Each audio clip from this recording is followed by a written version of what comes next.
주시고 주님 앞에 신령과 진정으로 참여를 드릴 수 있도록 인도하시는 주님 감사를 드립니다. 아멘. 아버지, 저희 마음속에 하나님을 향한 그 사랑이 더욱더 크게 하시며 주님께서 베푸시는 그 은혜를 깨닫고 누릴 수 있는 귀한 축복 허락하여 주시옵소서. 아멘.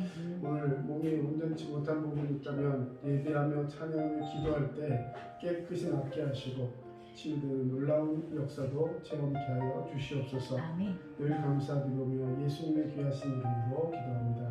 아멘. 예, 2021년 2월 28일 두드림 침례교회 주일예배 함께 하겠습니다. 우리 함께 찬양합니다. 나 무엇과도 주님을 바꾸지 않으니 찬양하겠습니다.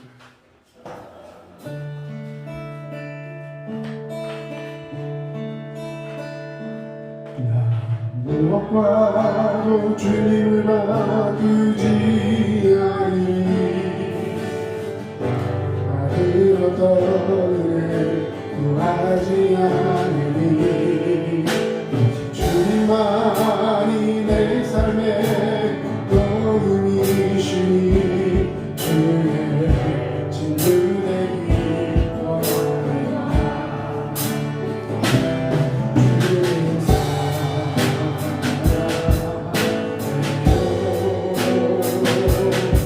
오만과 정성 다해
우리 함께 기도하겠습니다. 기도하실 사랑하는 자들아, 우리가 서로 사랑하자.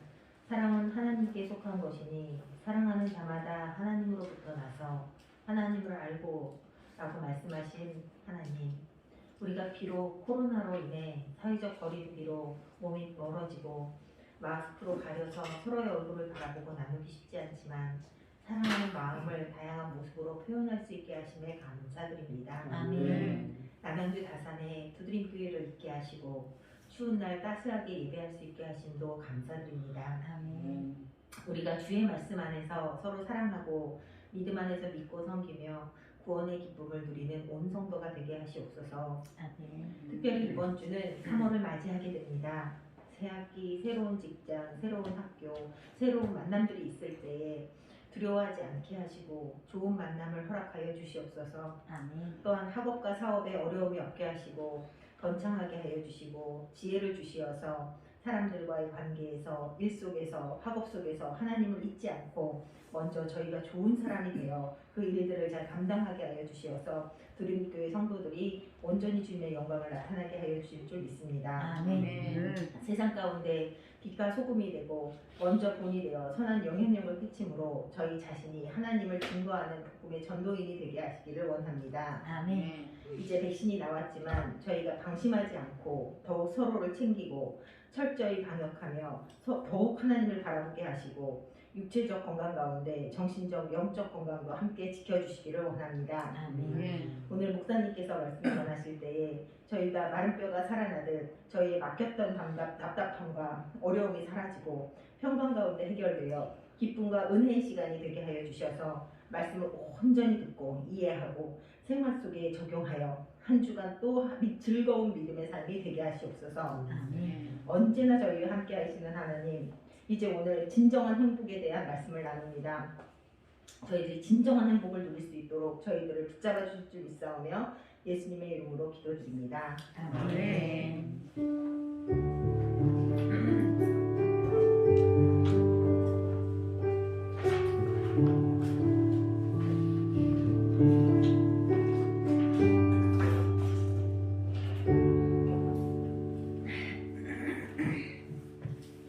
오늘은 진정한 행복 로마서 10장 9절 말씀을 본문으로 함께 얘기하고 있습니다. 우리 함께 말씀 보겠습니다.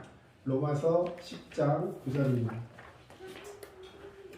로마서 10장 9절 말씀 우리 함께 읽겠습니다. 내가 만일 내 입으로 예수를 주로 시인하며 또 하나님께서 그를 죽은 자 가운데서 살리신 것을 내 마음에 믿으면 구원을 받으리라. 아멘. 자, 다시 한번 읽습니다. 내가 만일 내 입으로 예수를 주로 시인하며 또 하나님께서 그를 죽은 자 가운데서 살리신 것을 내 마음에 믿으면 구원을 받으리라. 아멘. 우리는 시리즈로 이 복음적 설교, 이 복음에 대해서 함께 공부하고 있습니다. 전체 주제는 새 생명의 시작이라는 테마를 가지고 우리가 하나님 앞에서 얻는 이 새 생명을 어떻게 받아들이고 어떻게 누리고 살아야 하는지 말씀을 통해서 계속해서 배우고 있습니다. 우리 지난주에는 혹시 기억나십니까? 행복의 첫 단추. 아까 예배 시작 전에 이 단추를 안 잠가가지고 첫 단추가 잘못 잠겼다. 지난주 우리 설교를 한번 이렇게 되새겨보는 그런 시간을 가졌는데요. 자, 행복의 첫 단추를 잘 깨기 위해서는 하나님과의 우리 관계가 잘못되면 그 행복은 깨진다 말씀드렸죠. 그래서 행복의 첫 단추를 깨는 것은 하나님과 나 사이의 관계를 바로 세우는 것이고 그 관계가 바로 세워지기 위해서 꼭 필요한 것인데 그것은 바로 죄의 문제를 해결해야 한다라고 말씀을 드렸습니다. 자, 오늘은 이제 그 죄의 문제를 해결해서 하나님 앞에 진정한 행복을 갖기를 원한다면 구원받은 사람들이 그러면 어떻게 신앙생활을 하고 우리 가운데 닥쳐오는 시련을 대처할 것인가, 이런 주제로 이야기를 하고자 합니다. 오늘 말씀의 핵심은 죄인인 우리 인간은 비참한 운명하에 놓여 있다는 것이죠.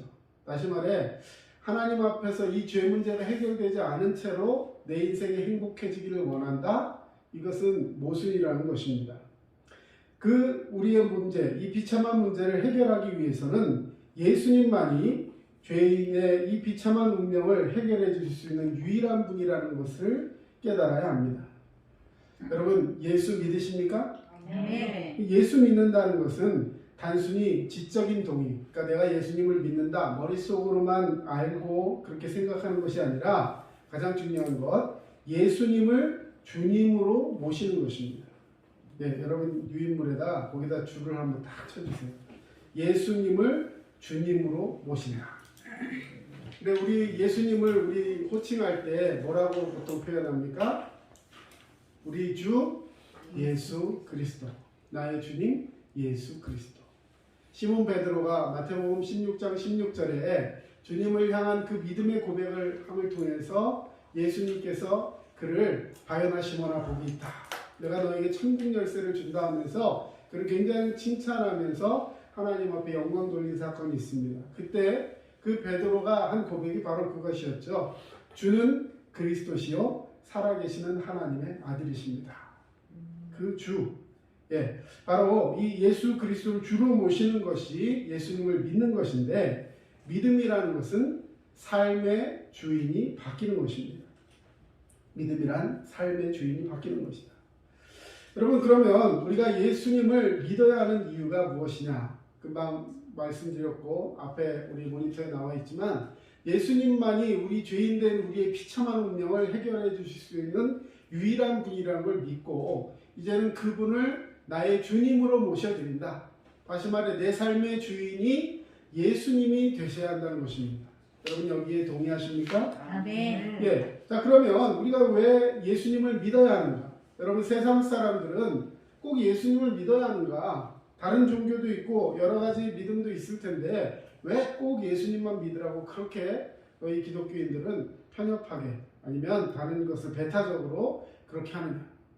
여러분, 우리 기독교가 우리 가운데 믿음을 전해오고 지금까지 우리의 신앙이 유지되는 데 있어서 저는 가장 중요한 그 순교의 현장, 그 선교의 현장 속에 있었던 그 많은 분들이 가졌던 믿음이 뭐냐? 우리를 구원하시는 분은 오직 예수라는 거예요. 여러분, 이것이 아니고 예수님도 될 수 있고 다른 분도 될 수 있고 이것도 될 수 있고 저것도 될 수 있다. 이것이 종교다원주의입니다. 여러분, 이 생각이 지금 온 세계를 뒤덮고 있어요. 세상의 모든 사람들이, 심지어는 기독교 안에도 그런 적그리스도 이단 같은 생각들이 들어오면서 많은 단체들이 예수 외에도 구원이 있다라고 얘기하는 그런 참담한 지경에 이르는 시대가 다가왔습니다. 여러분, 그러나 분명히 말씀드리지만 예수님만이 구원의 유일한 길인 줄로 믿습니다. 아멘. 기독교 신앙의 핵심은 예수 그리스도입니다. 기독교는 예수 그리스도를 떠나서는 존재할 수 없습니다. 기독교는 예수 그리스도 외에 다른 구원의 길이 없다라고 말합니다. 요한복음 14장 6절에 내가 곧 길이요 진리요 생명이니 나로 말미암지 않고는 아버지께로 올 자가 전혀 없다라고 말씀하고 있습니다. 자, 그렇다면 왜 우리는 반드시 예수 그리스도를 믿어야 하는 것인가? 1번, 모든 사람은 죄인이기 때문에 그렇습니다. 모든 사람은 죄인이다. 로마서 3장 23절 우리 같이 한번 읽어보겠습니다. 모든 사람이 죄를 범하였음에 하나님의 영광에 이르지 못하더니. 자, 모든 사람, 여기에 해당이 되지 않는 사람이 있을까요? 모든이라는 말은요, 한 사람도 빠짐없이 전부 다 이런 의미예요. 모든 사람. 그래서 한 사람도 죄를 짓지 않은 사람이 없고 한 사람도 죄인이 아닌 사람이 없습니다. 그렇다면 왜 모든 사람이 죄를 짓는 것일까? 그 이유는 죄의 뿌리가 있기 때문에 그렇습니다. 그러니까 태어나서부터 우리가 어쩌다 보니까 짓는 죄도 있지만 사실 그렇게 죄를 지을 수밖에 없는 이유가 있다면 그것은 우리 모든 사람들의 기본적인 그 뿌리에 죄가 깔려 있다는 것이죠. 이것을 기독교적인 용어로 원죄, 오리지널 신 이렇게 표현하는데요. 기본적으로 깔려있는 그 죄가 바탕이 되고 있고 그 죄성 가운데서 우리가 살아가면서 짓는 죄들이 있기 때문에 모든 사람의 죄의 뿌리 안에 있는 이 사람들은 그 죄로부터 멀어질 수가 없다는 것이죠. 우리 지난 시간에 그런 얘기 한번 했었죠. 자, 나무가 있습니다. 그 나무가 어디에? 땅에 뿌리를 내리고 있을 때 그 나무는 살아있는 나무예요. 자, 그럼 반대로 얘기해서 그 나무의 뿌리가 죄 가운데 뻗어 있다면 그 나무는 어디서 살고 있는 거예요? 죄 가운데 살고 있는 것이죠. 그래, 아무리 벗어나려고 해도 그 죄 가운데서 벗어날 수가 없다라는 것이죠. 로마서 1장 28절을 보십시오. 또한 그들이 마음에 하나님 두기를 싫어하며 하나님께서 그들을 그 상실한 마음대로 내버려 두사 합당하지 못한 일을 하게 하셨으니 이렇게 말씀하고 있습니다. 이 죄가 우리 가운데 있을 때 그 죄가 우리 가운데 주는 가장 큰 마음이, 그 죄악의 마음이 뭐냐면 하나님 두기를 싫어한다. 마음에 하나님 두기를 싫어한다. 그래서 그 상실한 마음, 잃어버린 마음, 하나님이 원래 주신 마음은 다 잃어버리고 그리고 그 상실한 채로 우리가 살기 때문에 합당하지 못한 일을 하는데도 주저함이 없어진답니다. 제가 주일학교 때 어린이 시절에 교회에서 말씀을 전해주시던 전도사님이 제게 이 죄에 대한 부분을 말씀해 주실 때 저는 지금도 각인되어 있는 것이 하나 있습니다. 우리 마음속에 하나님이 반짝반짝하는 아름답고 정말 찬란한 별 같은 마음을 주셨다는 거예요. 자, 우리 좀 유치하지만 한번 따라해 보겠습니다. 손을 이렇게 펼쳐서 손을 쫙 펴세요. 이 손이 내 가슴에 다 박혀 있어요. 근데 그 축이 있어서, 이 가슴에 축이 있어서 이 축이 내가 하나님 앞에 설 수 있도록 기본적인 양심이라는 걸 주셨다는 거죠. 거기다가 예수님을 믿으면 그 예수님을 기준으로 해서 삶이 돌아가게 되어 있습니다. 자, 그런데 내가 어떤 죄를 짓거나 죄의 마음을 가지면 이 양심에 허락하신 이 별이 내 가슴 속에서 핑크를 하고 도는 거예요. 자, 그러면 뾰족뾰족한 그 별이 내 그 하트, 심장 안에 들어있는데 이 별이 탁 돌면 어떻게 될까요? 뾰족뾰족한 곳에 심장이 찔리게 되겠죠. 그러면 따끔한 마음이 들면서 내가 이렇게 하면 안 되는데. 이것이 성령이 주신 마음이라는 거예요. 그런데 그 마음을 하나님이 주시고 했는데 그것을 상실해버리고 나면 어떤 결과가 있느냐? 처음에는 내가 이렇게 살면 안 되지. 근데 계속해서 죄를 지어서 또 이 별이 돌고 돌면 나중에는 이 별이 뭉퉁해져 가지고요.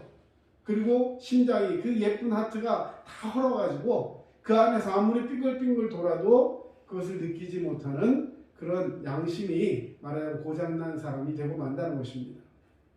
여러분, 우리가 죄의 뿌리 가운데 있을 때 사람들이 죄를 짓게 되는 이유는 마음속에 하나님 두기를 싫어하기 때문에 이렇게 된다는 것을 알아야 합니다.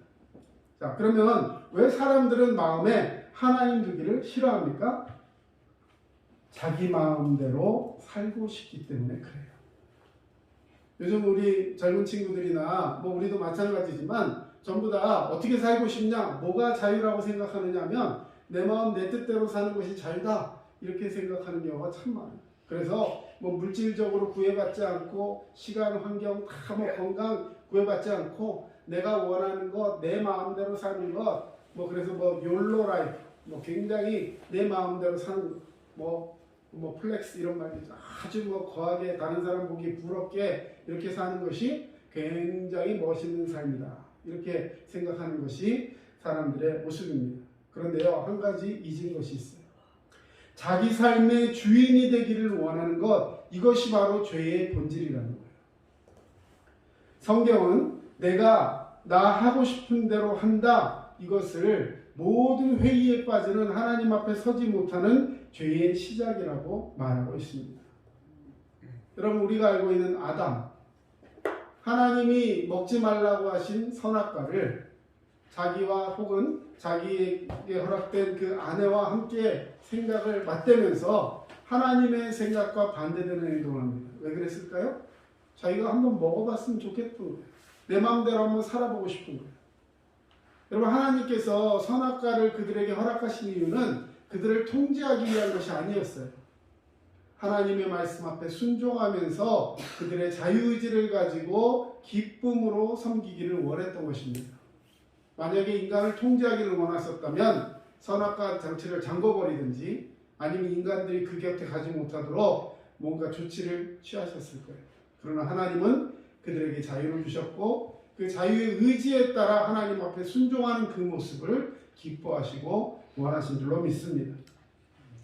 자, 사람의 마음의 행동, 그것이 자신의 삶의 주인이 하나님이 아닌 사람, 다시 말해 나의 삶의 주인이 자기인 사람들은 결국 자기 소견에 옳은 대로 행동하고 그것은 죄의 결과로 치닫는 안타까운 현실이 되고 마는 것입니다. 죄의 뿌리는 자신이 삶의 주인이 되는 것입니다.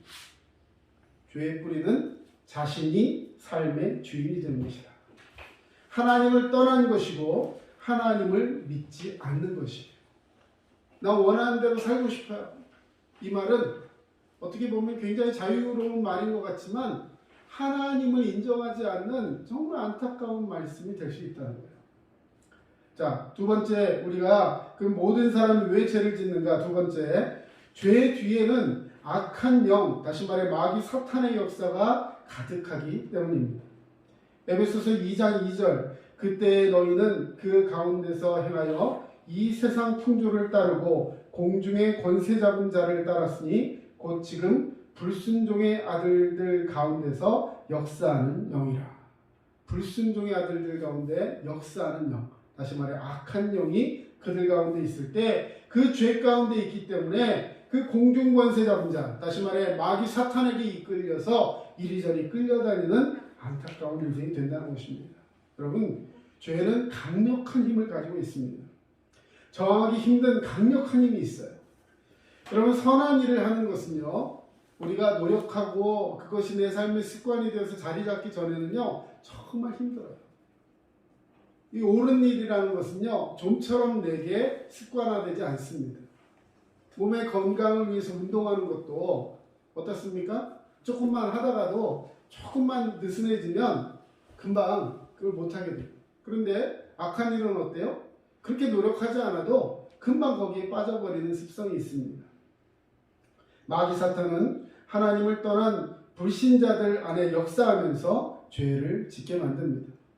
자기 뜻대로 살고자 하나님을 떠난 사람은 하나님의 종이 아니라 마귀의 종이 되어 죄를 지으며 살아갑니다. 하나님을 떠난 자의 그 모습은 죄의 뿌리요, 죄의 뿌리 뒤에는 마귀가 역사하고 있다는 것이죠.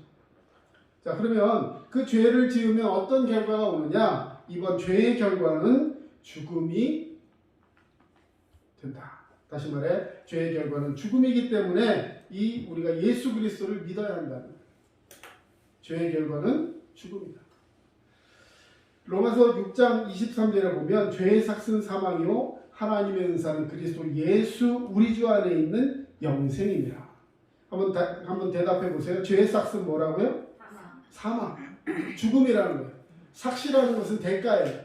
네, 어디 가서 일하고 나면 뭘 받아요? 싹을 받죠. 그 죄의 싹, 죄의 대가는 사망이고 하나님의 은사. 자, 삭시라는 말은 우리가 일한 거에 대한 대가라고 말씀드렸습니다. 다시 말해 죄를 짓고 그 죄를 지은 그대로 살아가서 하나님이 내게 주신 그 원래 모습을 회복하지 못한 대가는 사망이라는 거예요. 그런데 영생은 그러면 무슨 대가예요? 영생은 대가가 아니라 은사라고 표현되어 있어요. 자, 하나님의 은사라는 말은 카리스, 선물이에요. 선물은 내가 뭘 해가지고 받는 것이 아니라 값없이 주시는 거예요.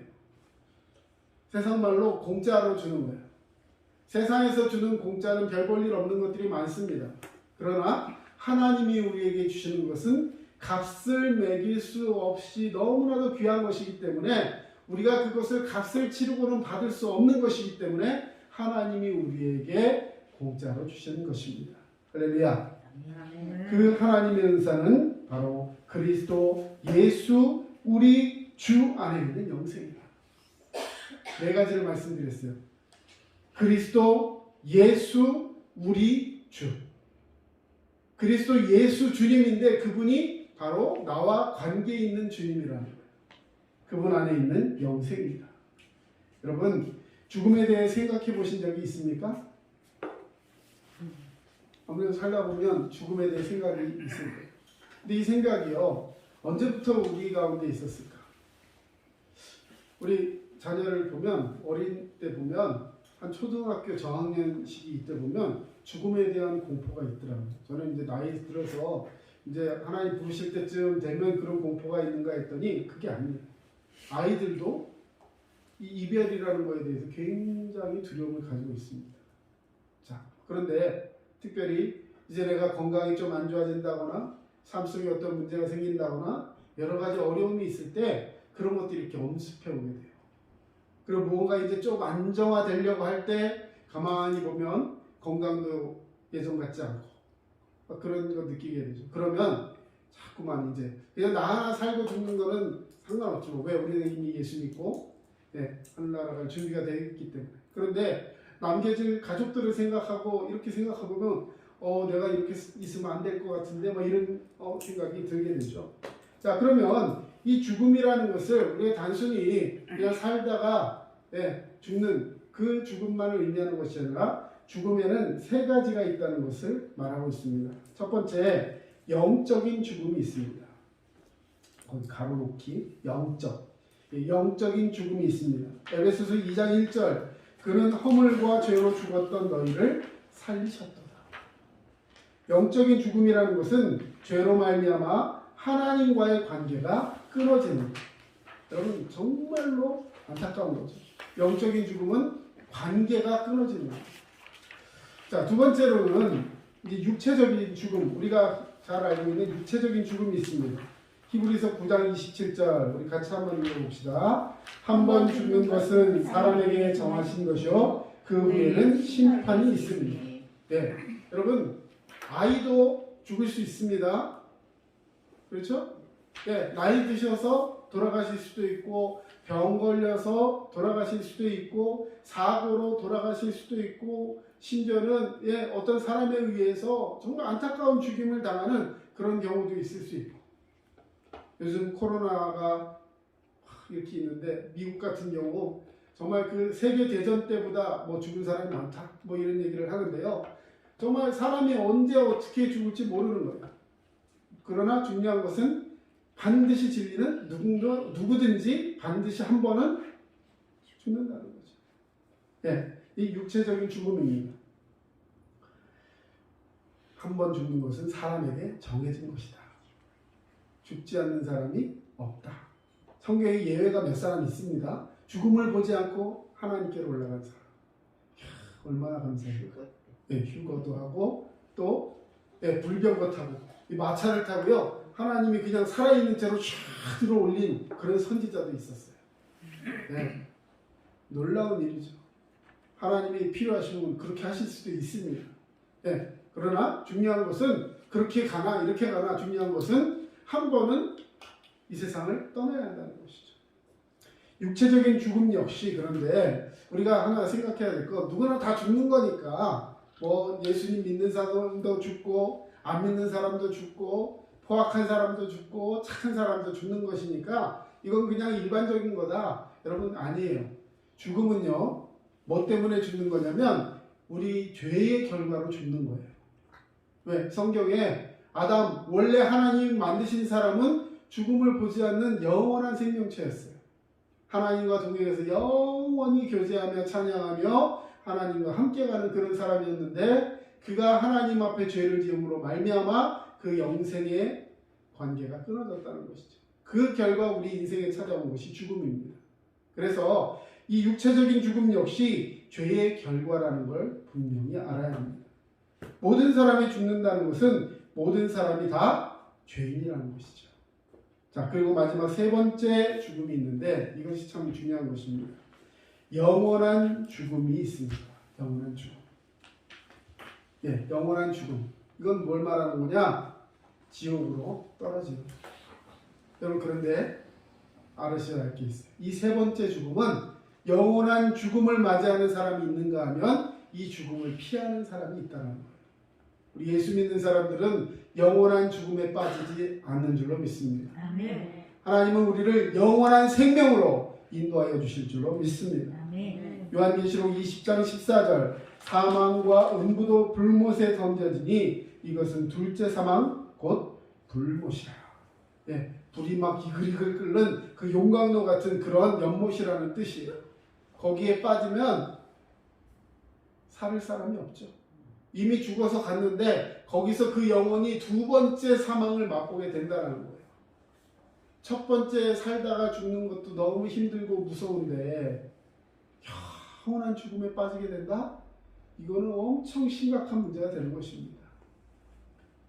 우리 예를 들어 주방에서 요리 같은 거 하다가 잘못해가지고 불에 딘다거나 이렇게 하면 그 고통이 얼마나 심합니까? 그렇죠? 살짝 뒤어가지고 그 순간 고통도 뜨겁지만요. 예를 들어 그 고통이 화기가 들어가가지고 막 욱신욱신하다고 한번 생각을 해보세요.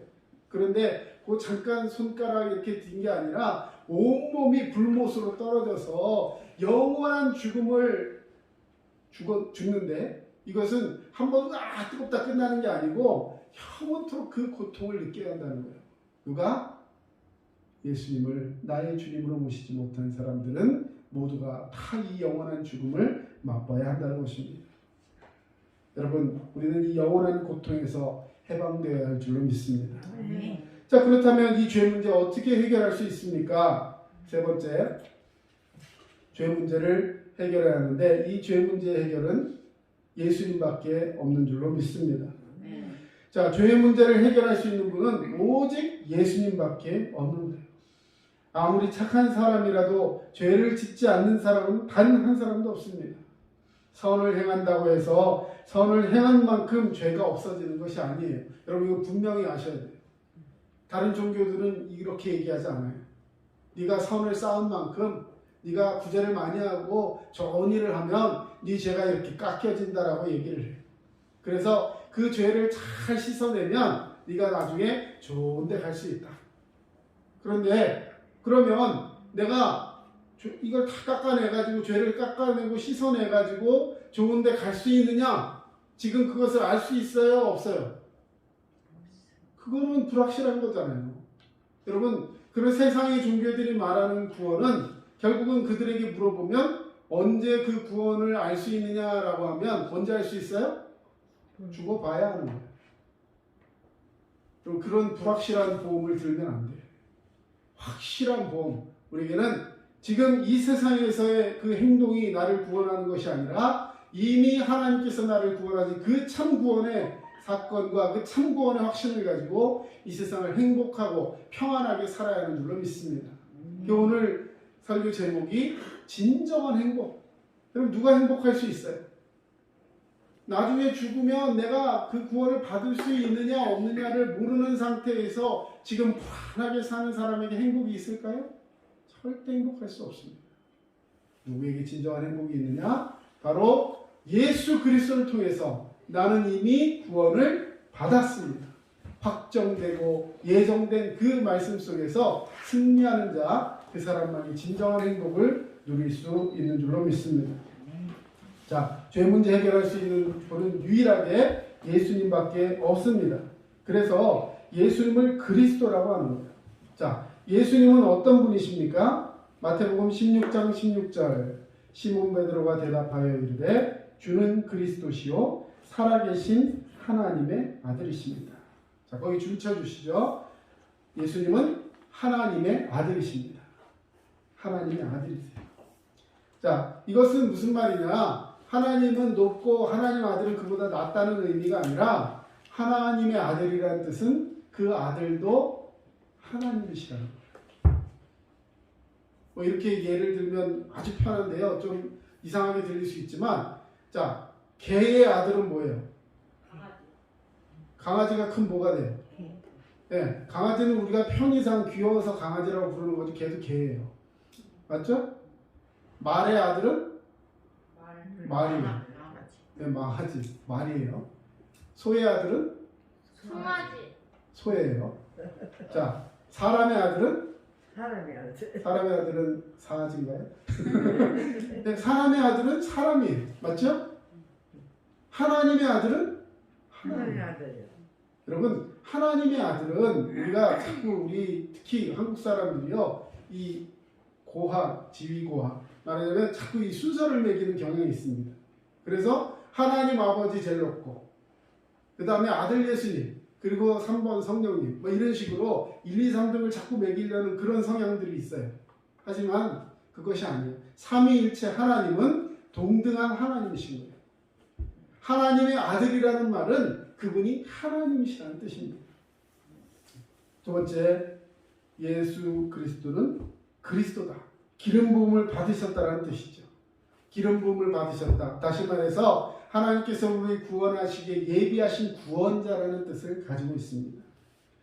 자, 예수님이 그러면 우리를 위해서 어떤 일을 하셨는가? 우리를 위해서 십자가에 달려 죽으셨습니다. 갈라디아서 1장 4절 그리스도께서 하나님 곧 우리 아버지의 뜻을 따라 이 악한 세대에서 우리를 건지시려고 우리 죄를 대속하기 위하여 자기 몸을 주셨다. 예수님이 우리를 구원하기 위해서, 하나님이 우리를 구원하기 위해서 자기 아들을 내주셨다는 거예요. 금방 말씀드렸어요. 하나님의 아들은 누구다? 하나님이시다. 하나님이 자기 아들을 내어주셨다는 것은 나는 안 가고 내 아들을 내보냈다는 뜻이 아닙니다. 하나님이 친히 자기를 내어주셨다는 거예요. 우리를 살리기 위해서, 그리고 오늘 중요한 거 이거 정리가 됩니다. 하나님께서는 자기 몸을 내어주시고 또 중요한 것은 우리를 하신 두 번째 중요한 일은 부활하셨다는 거예요. 고린도전서 15장 3절 4절 같이 읽습니다. 내가 받은 것을 먼저 너희에게 전하였으니 이는 성경대로 그리스도께서 우리 죄를 위하여 죽으시고 장사 지낸 바 되셨다가 성경대로 사흘 만에 다시 살아나셨다. 여러분, 부활, 거기 동그라미 확 쳐주시고, 부활은 예수님께서 정말 하나님의 아들이시고 우리를 구원하시는 구원자이심을 증명하는 사건입니다. 여러분, 이 부활이 왜 중요하냐고요? 우리도 예수님처럼 모든 죄 가운데서 죽고 그리고 예수님처럼 부활할 줄로 믿습니다. 그리고 우리는 구원받아 하나님의 자녀로서 이 모든 축복을 누리게 되는 거예요. 자, 이것을 믿기만 하면 구원받는 것입니다. 자, 여러분, 이 믿음이라는 거예요. 구원이라는 선물을 믿음으로 받는 거예요. 여러분, 손을 한번 이렇게 들어보시죠. 손. 오른손. 이왕이면 오른손. 네. 하나님 오른손을 좀 좋아하시는 것 같아요. 네. 여러분, 물건을 받을 때 제가 여러분에게 이렇게 물건을 드리면 뭘로 받아요? 예, 손으로 받아요. 그렇죠? 뭐 그냥 거기다 던져 이렇게 할 수 없잖아요. 그죠? 하나님께서 내게 물건을 주시는데 이 물건을 손으로 받는 거예요. 다시 말해, 손은 물건을 받는 도구예요. 손이 있어야 돼요? 없어야 돼요? 꼭 있어야 돼요. 하나님께 물건을 받을 때, 누군가에게 선물을 받을 때 손은 꼭 있어야 되는 거예요. 자, 그러면 하나님께서 내게 구원이라는 선물을 주시려고 하는데 그거를 받아야 되잖아요. 그 받는 손이 뭐냐면 믿음이에요. 하나님에게 구원을 주시는데 그것을 믿음이라는 손으로 딱 붙잡으면 내가 구원받는 것이고, 그 손을 거부해버려요. 손 딱 집어넣고 나 안 받아. 만약에 이렇게 되면 그 선물이 내게 올 수가 없는 거예요. 하나님은 인격적인 하나님이시라 이 믿음이 우리에게 들어올 때 막 귀신이 마음속에 들어오듯이 그렇게 막 내가 원하지도 않는데 들어오는 것이 아니라 그것을 믿음으로 받아들이고 인격적으로 모셔드려서 예수 그리스도가 나의 주님임을 인정할 때 그 믿음이 내게 선물로 들어오는 것입니다. 여러분, 그래서 이 구원의 선물, 이것은 열심히 노력해서 얻어지는 것이 아니라 노력이나 공로가 아닌 하나님께서 이루어놓으신 구원이라는 선물을 믿음으로 받아들이는 놀라운 축복의 사건이 된다는 거예요. 자, 이제 말씀 정리합니다. 자, 그러면 구체적으로 뭘 믿어야 하는가? 예, 오늘 유인물에 표현되어 있지만, 예, 오늘 본문 말씀이었죠. 로마서 10장 9절. 내가 만일 내 입으로 예수를 주로 시인하며 또 하나님께서 그를 죽은 자 가운데서 살리신 것을 네 마음에 믿으면 구원을 받으리라. 자, 두 가지예요. 두 가지. 입으로 시인하고 마음으로 믿는 거예요. 자, 따라해 봅시다. 입으로 시인하고 마음으로 믿어라. 자, 그러면 입으로 먼저 시인하는 건 뭐냐? 예수님을 주님이다 라고 시인하는 거예요. 예수님을 주님이다 라고 시인하는 거예요. 그리고 마음으로 믿어야 할 것은 뭐냐면 그분이 하나님께서 그를 죽은 자 가운데 살리신 것을 믿으라 그랬어요. 그래서 정리하면 예수 그리스도의 십자가와 부활을 믿어야 합니다. 예수 그리스도의 십자가와 부활을 믿어야 합니다.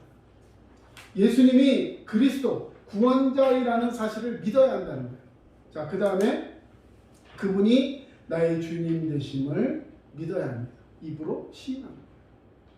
입으로 시인한다는 것은 그냥 입술로만 얘기하는 것이 아니라 인정하고 고백한다라는 뜻이에요. 한번 고백하겠습니다. 예수님은 나의 삶의 주인이 되십니다. 여러분, 믿음은 삶의 주인이 이제는 내가 아니라 나 자신에서 예수님으로 바뀌는 거예요. 이 사건이 우리 가운데 있어야 하는 것입니다.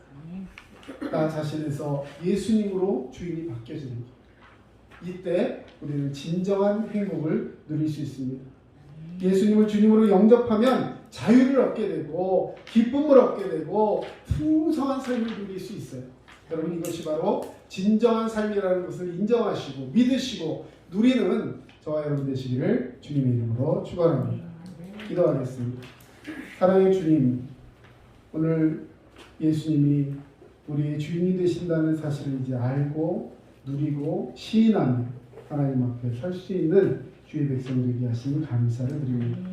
이제 정말 행복한 주님의 제자가 되어서 이제 주님을 영접하며 믿음으로 살아갈 수 있는 주의 백성 되기를 원하오니 주님 인도하여 주시옵소서. 늘 부족함을 고백하면서 이제 하나님 앞에 설 수 있는 믿음의 회복이 우리 가운데 있게 하시고 하나님 말씀 속에서 이 모든 것을 누리게 하여 주시옵소서. 예수님의 이름으로 기도합니다. 하나님께서 오늘도 우리와 함께 하시는 줄로 믿습니다. 이제 우리 찬송 내 주의 보혈을 찬양하겠습니다.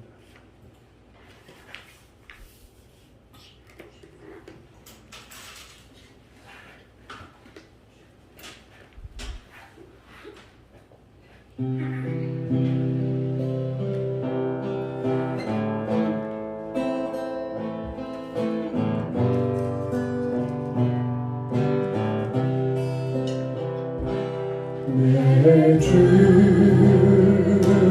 보혈을 정하고 정하라.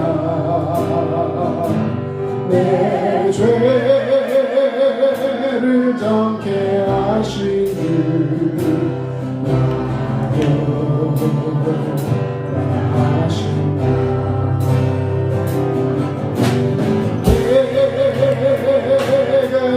주께로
지금은 우리 주 예수 그리스도의 은혜와 하나님 아버지의 크신 사랑하심과 성령의 인치심과 감화 교통 충만하심이 이제 주님의 자녀로서 진정한 행복을 누리며 살기를 원하는 모든 주의 백성들 머리 위에 이제로부터 영원토록 함께 하시기를 간절히 축원하옵나이다. 아멘. 아멘. 아버지 주님 주시옵소서. 주님 말씀으로 삶을 통하여서 유행을 주님 주시옵소서. 주님 함께 하시고 이렇게 하신 주님 그리스도 주님 주시옵소서. 여러분 함께 하시고